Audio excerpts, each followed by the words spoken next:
welcome back to my channel. There's my sweatshirt for today. I know you guys like to do it. So, caution, area patrolled by a crazy chicken lady. When I had chickens, this was my sweatshirt. But this video is all about the books we read or didn't read in the month of October. This is like Veterans Day November, so almost the middle of November, and I'm just getting to this. The reason for that is I actually had filmed a first half of this video and I lost all that footage. So as always, this is a small finished stack of the books that we read, and there's some explanation in this. We also did a ton of audiobooks this month. We did Bud Not Buddy. That is another one that we've just gone second time around. We have done Witch a Blackbird Pawn. It seemed really appropriate for October. And we've already done that one, but those are two of our favorites. And then the third audiobook that we did this month was Mrs. Frisby and the Rats of Nimh, and I've told you so many times how we struggle with that book. I have picked it up as a read aloud several times and it just didn't get finished. We were just bored to tears.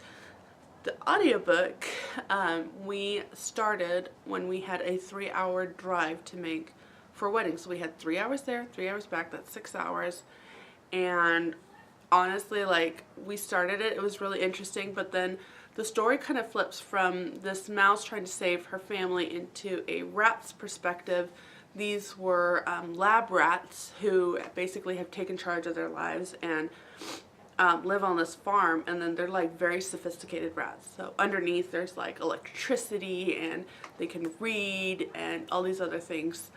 So the story kind of switches over there when Mrs. Frisby needs their help to save her house because spring came a little bit earlier, or spring came and her son is still sick.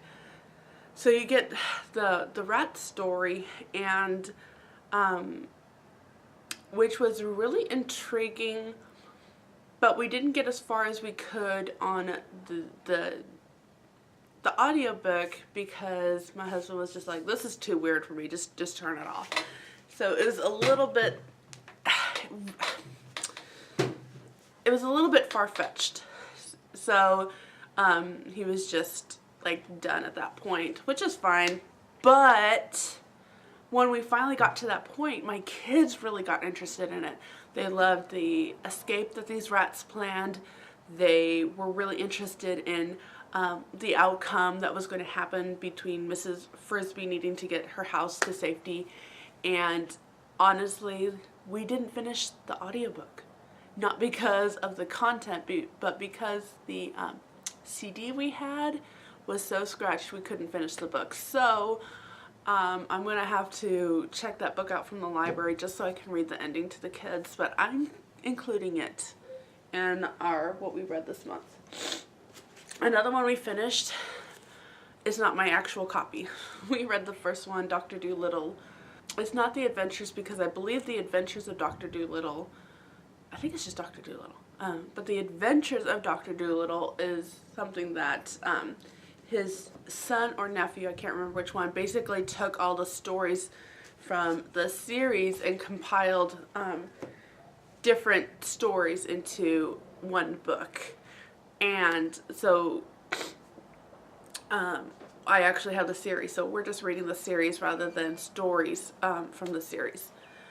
And the kids really like that. I was doing that for school. I did it for my afternoon students.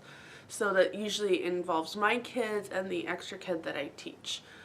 He comes in the afternoon. So that was kind of like our free read, and they really enjoyed it a lot. And so we went from that, which is not actually this book, but we went from Dr. Dolittle, and now we're doing My Side of the Mountain, which is survival, and of course everybody has to read that, right? Okay, so we also finished Verbania Treasure, which is the second book. I have done a review on the first book that'll be linked above and below. This is the second book by Anne Phillips, Verbania Treasure, where Charlotte and her two siblings and then her two cousins end up going with Grandma Sybil over to Italy and basically through clues are trying to find this treasure that Grandma Sybil's father left for her. And it's a jam-packed adventure because each clue just gives them another adventure and something for Grandma to kind of work through. And the kids were rolling, having, you know, this is Grandma, so in the airport, she's like, okay, we have a long flight ahead of us, we're just gonna start exercising because Grandma Sybil is a exercising guru. Excuse me. And so the kids were just dying. You know, this mental picture of Grandma Sybil getting all the kids up exercising, and they're just all like, nobody noticed us. And then all this airport people just was like, oh, this is a great idea, this is a free exercise class, let's get in. And the kids were just dying. And that's only like one scene. One of the cousins, whose name is George, he is a bundle of energy. He makes my bundle of energies look a little bit more tame. A little bit. And some of the stuff he gets into is like, oh, I know exactly what you're feeling, girl. I feel ya. And it's hysterical. Like, this book is brilliant. It's funny. I had a giveaway for it on Instagram. So if you're not following me there, please go, and I will leave that information link down below. Go ahead and follow me on Instagram because I'm always giving clips of what we're reading. And we loved this. This one was one of those kids just kept saying, oh, come on, one more chapter, you know, just a little bit more, Mom. So that's when you know you've got a really good book. And as always with Anne Phillips' book, I know her. She loves A Charlotte Mason Education. I'm really excited because I get to review a curriculum that she's coming out with.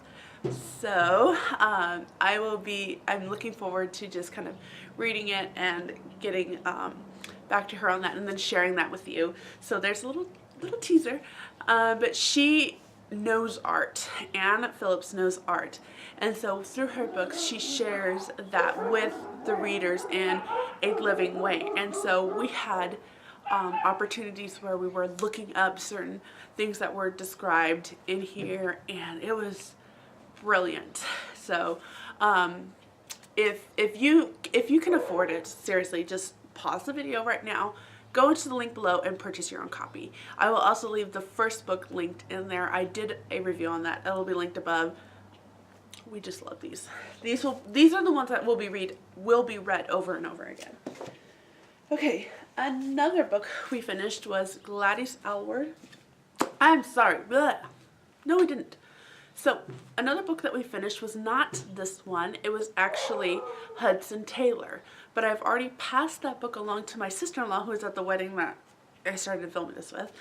And so it's gone. I don't have it. And since I lost the footage, I'm showing you what the series looks like. But the one it was Christian Heroes Then and Now, and then I had Hudson Taylor, who was a missionary to the heart of China. I'm kind of glad in some ways that it's been a little while before I can talk to you about this book, because to be honest, I really struggled with that book. These books are ones that I only read on Sunday. So Sunday reading, I kind of keep it a little bit more sacred, a little bit more old-fashioned of me, and we read missionary stories. So I read it in the morning, and I read a little bit in the afternoon maybe, and I'll read some in the evening.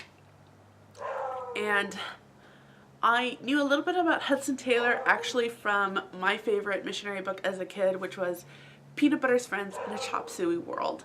I'm going to leave that book link down below because it is my absolute favorite book as a kid, and it's about a Christian family. She's got Amy Carmichael, they've got Hudson Taylor, and I think they've got Adronian. It's that dude. They have Hudson Taylor, Amy Carmichael, and Adronian Judson, I think. I don't know if I'm saying that right, but those are the kids' names, and these parents go to missionaries to China, and it's kind of everything from Amy's perspective, trying to live in China, being an American, missionary.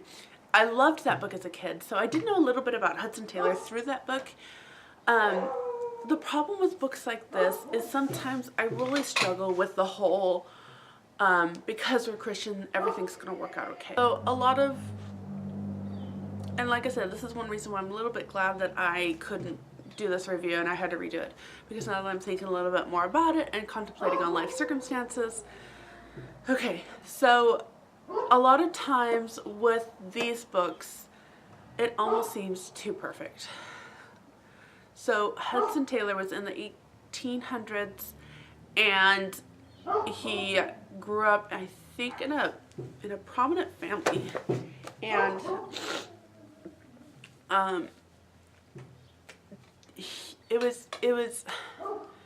he kind of broke away when he started going to school to be a doctor, to be a missionary to China, and checks weren't coming in that he needed to come in, and here he is, you know, not eating like he should, and you know, this is the last day that he cannot pay his landlord, and then suddenly a mysterious check appears, or he hasn't been paid for his work in a while, and then dire situation, and suddenly he gets money again. And some of the decisions he made, I disagree with. I know why he made those decisions, and for his Christian journey, I'm not, I hate this term, but I'm not judging him for the fact that he made those decisions, but I don't think they were wise decisions. And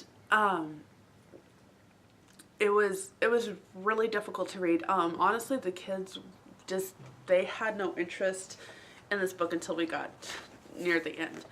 And he had gotten married at that point, and he was living in China, and a lot of the politicalness kind of came in, so a little bit more action, and I think that was interesting to them. But the whole beginning of building up his faith,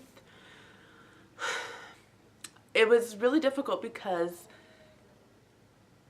it's like everybody knows, like even I remember being a kid, everybody knows that life doesn't always work out that way. You don't always pull out the last loaf of bread and then think, you know, God's gonna bring food and place it on the doorstep. But even if he doesn't, like, everything's gonna work out. That's some really strong faith that I don't have. I don't have it. But like I said earlier, you know, I'm kind of glad I got a little bit of a pause before remaking this video, and it's because reflecting, I was like, you know what, there have been many moments when I'm like, okay, we are in a desperate situation, and our desperate is nothing compared to what some people go through.